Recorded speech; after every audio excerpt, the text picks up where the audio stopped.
దివ్యల మాధురి అనే ఒక మహిళ బిగ్ బాస్ ఫేము. ఈవిడ తిరుమలలో నిన్న ఇంకొక బిగ్ బాస్ ఫేమ్ ఒక మహిళను తీసుకుని వెళ్ళి అక్కడ ఆవిడకి సంబంధించిన బర్త్డే పార్టీ సెలబ్రేషన్స్ అవన్నీ చేయడం జరిగింది. కేక్ కట్ చేయడం జరిగింది. ఆ కేక్ పైన ఒక ఏదో మతాబులాడిదో ఏదో అది బాణాసంచ దాన్ని పెట్టి వెలిగించడం జరిగింది. ఇవన్నీ కూడా టీటీడీ రూల్స్కి వ్యతిరేకం. తిరుమల కొండపైన ఇలాంటివన్నీ చేయడానికి పర్మిషన్ ఉండదు. అందువల్ల ఈ విషయం ఎప్పుడైతే నా దృష్టికి వచ్చిందో వెంటనే టీటీడీ చైర్మన్ గారి దృష్టికి కూడా దీన్ని తీసుకెళ్ళడం జరిగింది. సరే, టీటీడీ వాళ్ళు ఇప్పుడు వార్తలు వస్తున్న విషయం ఏంటంటే వాళ్ళ మీద చర్యలు తీసుకోమని టీటీడీ విజిలెన్స్ పోలీసులకి చెప్పారు అనేది వస్తున్న వార్త. ఎందుకంటే ఈ దివ్యల మాధురి అనే ఆవిడ ఇవాళ ఫస్ట్ టైం చేయడం కాదు, గతంలో కూడా ఒకసారి రీల్స్ చేసింది. ఈవిడ ఒక ఎమ్మెల్సీతో కలిసి తిరుగుతూ ఉంటుంది. సరే, వాళ్ళ బంధం గురించి మనకు అనవసరం, అది టాపిక్ కాదు. సో ఆయనతోటి కలిసి అక్కడ రీల్స్ చేసిన వ్యవహారం అంతా కూడా పెద్ద రచ్చ అయింది అప్పట్లో. అప్పటి నుంచి అసలు ఇక్కడ రీల్స్ చేయడం కానీ ఇలాంటివన్నీ ఏం చేయకూడదు అని చెప్పి టీటీడీ రూల్స్ తీసుకొచ్చింది. అప్పట్లో ఆవిడని విజిలెన్స్ దీని మీద చర్యలు తీసుకుందామని ప్రయత్నిస్తే నాకు తెలియదు, ఇంకోసారి ఇలాంటివన్నీ చేయనని చెప్పి ఆవిడ సారీ చెప్పిందని అప్పట్లో వార్తలు వచ్చినాయి. అయినా సరే ఇప్పుడు మళ్ళీ రెండోసారి ఈ పని ఎవడు చేసింది. టీటీడీకి వ్యతిరేకంగా, టీటీడీ అక్కడ రూల్స్ ఏవైతే ఉంటాయో వాటికి వ్యతిరేకంగా ఈరోజు అవన్నీ కూడా ఇంకొక బిగ్ బాస్ ఫేమ్ లేడీ ఆవిడకి సంబంధించి ఆ పుట్టినరోజు అదంతా కూడా మళ్ళీ రీల్స్ చేసి వాటిని సోషల్ మీడియాలో పెట్టడం జరిగింది. సో ఒకసారి కాదు, రెండోసారి ఈవిడ తప్పు చేసింది కాబట్టి ఖచ్చితంగా ఈవిడ మీద చర్యలు తీసుకోవాల్సిన అవసరం ఉంది.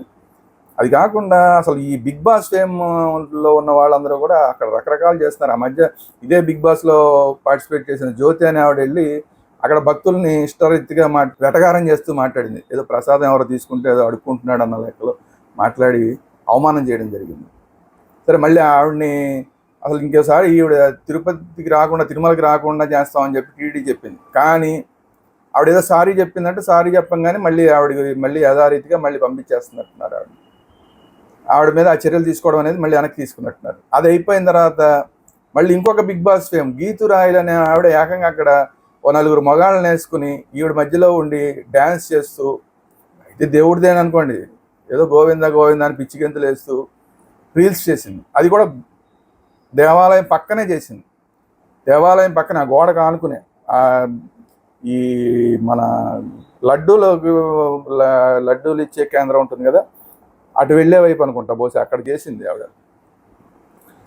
సో ఆవిడ మీద చర్యలు తీసుకుంటా ఉన్నారు, కానీ ఏది ఆవిడ మీద చర్యలు తీసుకున్నట్టు ఏం కనిపించట్లా. అసలు విజిలెన్స్ ఏం చేస్తుంది? టీటీడీ విజిలెన్స్ ఏం చేస్తుంది? టీటీడీ విజిలెన్స్ ఎందుకు నిద్రపోతుంది?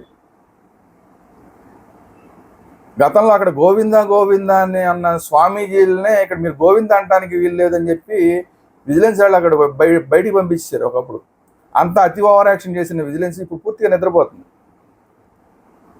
రీల్స్ చేస్తుంటే, పిచ్చి గంతులు వేస్తుంటే, లేదంటే ఈ ప్రసాదాలని అవమానిస్తూ ఉంటే, లేదా ఇప్పుడు ఈ డైరెక్ట్గా వచ్చి అక్కడ ఏంటిది పుట్టినరోజులు ఇలాంటివన్నీ చేసుకుంటూ కేక్ కటింగ్లు చేస్తుంటే అసలు ఆ కేక్ ఏంటి అనేది ఇప్పుడు అదొక డౌట్. ఆ కేక్లో ఎగ్ ఉంటే కనుక ఇది మరీ ఇంకా ఘోరం. సరే, ఇప్పుడు అడిగినా కూడా ఇప్పుడు ఆ ఎగ్ ఎక్కడ దొరకదు కాబట్టి, ఆ కేక్ ఎక్కడ దొరకదు, ఎప్పుడో తినేసి ఉంటారు కాబట్టి అది ఎగ్ కేకా మామూలు కేక్ అనేది మనం చెప్పలేము. వాళ్ళు కూడా ఎగ్ కేక్ కాదనే చెప్తారు అడిగితే. ఎనీవే, ఆ కేకులు చేయడం కానీ అసలు మన సంప్రదాయం కాదు. కేకులు కట్ చేయడం అనేది అసలు హిందూ సంప్రదాయం కాదు. హిందూ సంప్రదాయం కాని దాన్ని తిరుమల కొండ మీద చేయడం, ఆ బాణసంచా లాంటిది ఏదో ఏమంటారో మరి రవ్వల్లాగా వస్తుంది, మతాబులాగా వస్తుంది, అది వెలిగించడం, ఇవన్నీ కూడా ఎట్టి పరిస్థితుల్లో యాక్సెప్టబుల్ కాదు. ఇవన్నీ కాకుండా లేటెస్ట్గా ఆవిడ చేసిన ఇంకొకటి పని ఏంటంటే, ఇది టీటీడీకి సంబంధం లేదనుకోండి, ఆవిడ ఒక రామాయణం చీరని ఒకటి కట్టింది. అంటే రామాయణం సంబంధించినవన్నీ రాతలు ఉన్న చీర, అదొక వీడియో వైరల్ అవుతుంది. అందులో రాముడి బొమ్మలు, మిగతా బొమ్మలు, రామాయణం సంబంధించిన బొమ్మలు అవన్నీ ఉన్నాయి. ఇది మరీ ఘోరం. అసలు ఇది టీటీడీకి సంబంధం లేకపోయినా ఈవిడ చేసిన ఇంకొక అప్రాచ్యపు పని ఇది. ఎందుకంటే దాంట్లో అసలు మనం ఏం చేస్తాం, ఆ కాళ్ళ కింద దాకా కుచ్చిళ్ళు ఉంటాయి కదా, ఆ కాళ్ళ కింద కుచ్చిళ్ళ దగ్గర రాముడు బొమ్మ ఉంటే ఆ రాముడి బొమ్మని, రామాయణంలో ఉన్న సూక్తుల్ని వాటన్నిటిని తన్నుకుంటూ నడుస్తూ ఉంటుంది అనమాట ఆవిడ. ఇది ఏమాత్రం యాక్సెప్టబుల్? ఆవిడ కాళ్ళ దగ్గర రాముడి బొమ్మలు కనబడుతున్నాయి, వాటిని నడుస్తుంటే తగులుతూ ఉంటుంది కదా, మన పాదాలు తగులుతూ ఉంటాయి కదా, మన పాదాలకు వేసుకున్న చెప్పులు తగులుతూ ఉంటాయి కదా ఆ రాముడి బొమ్మకి. ఇదేమన్నా యాక్సెప్టబుల్? ఇలాంటి అప్రాచ్య పనులు ఎందుకు చేస్తారో అర్థం కాదు. ఇంకా అసలు గట్టిగా మాట్లాడాలంటే, మనం వాష్రూమ్కి వెళ్తాం, వాష్రూమ్కి వెళ్ళినప్పుడు ఏం చేస్తామో మనకు తెలుసు, కింది భాగం అంతా ఇంకా మాట్లాడడానికి ఇబ్బందిగా ఉంది.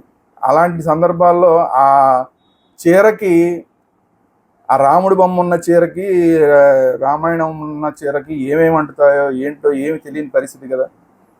ఇది ఎందుకు ఇలాంటి అప్రాచ్య పనులు? కాబట్టి ఈవిడ మీద ఖచ్చితంగా చర్యలు తీసుకోవాల్సిన అవసరం ఉంది. కేవలం టీటీడీ వాళ్ళు మాత్రమే కాకుండా ఇలాంటి అప్రాచ్యపు పనులు చేసి, అలా రామాయణం పేరుతోటి చీరలు కట్టి అదేదో పెద్ద ఫ్యాషన్ లాగా ఫీల్ అయిపోయి ఇలాంటివి చేసే వాళ్ళ మీద ఖచ్చితంగా చర్యలు తీసుకోవాలి. ఇది హిందువులు చాలా బాధపడే విషయం. ఇది రాముడి బొమ్మకి అంత అవమానం జరగడం అనేది చాలా బాధాకరమైన విషయం. అదే వీటి అన్నిటికన్నా ముఖ్యంగా ఏంటంటే, అసలు ఇలాంటి చీరలు తయారు చేసే వాళ్ళ మీద కేసులు పెట్టాలి.